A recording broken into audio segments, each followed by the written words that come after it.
यस्तै भयो त उहिले जिजूहरू कोही पनि मधेस तराई पस्नु भएन्छ क्या यहाँ हेर्नुहोस् कस्तो छ यता हेर्नुहोस् यहाँ हेर्नुहोस् यो तपतपी पसिना छुएर यस्तामा नि हाम्रा जिजू चेप्चु बस्न सक्थ्यो त पाहाडमा बसेका चिसो पानी खाने मुइरा आटो खाने चाकी ढिकीमा कुट्या खाने गर्ने ओल्टेर पल्टेर गाउँघर चिसो पानी चिसै हावा चिसै हुरी थियो र पो जिजू चेप्चुहरूले पाहाड छोड्न मन गर्नु आएको थिएन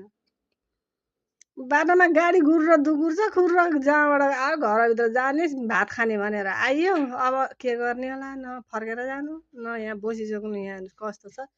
5-6 दिन भयो यहाँ हेर्नुहोस् पसिनाका धारा छन् उता मछेर छ उता गर्मी छ कहिले कहिले लाइन जान्छ अब के गर्नु फर्केर जानु भने नि दुःख पाएर आइ भन्ने होला बस्नु भने नि बस्न मान छैन यस्तै छ हेर्नुहोस्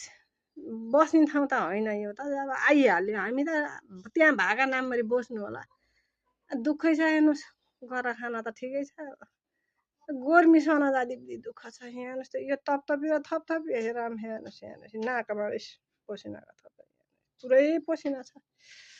धारा छ पसिनाको यस्तै छ पाहाड भने पाहाड हो सुख काट्न भन्दा आइहाल्यो आजभोलि त हाम्रो त वहाँ बाहिर आँगनमा भात चामल राख्ने भनेपछि सिठी लाग्छ अन्डा त्यस्तै आँगनमै पाक्छन्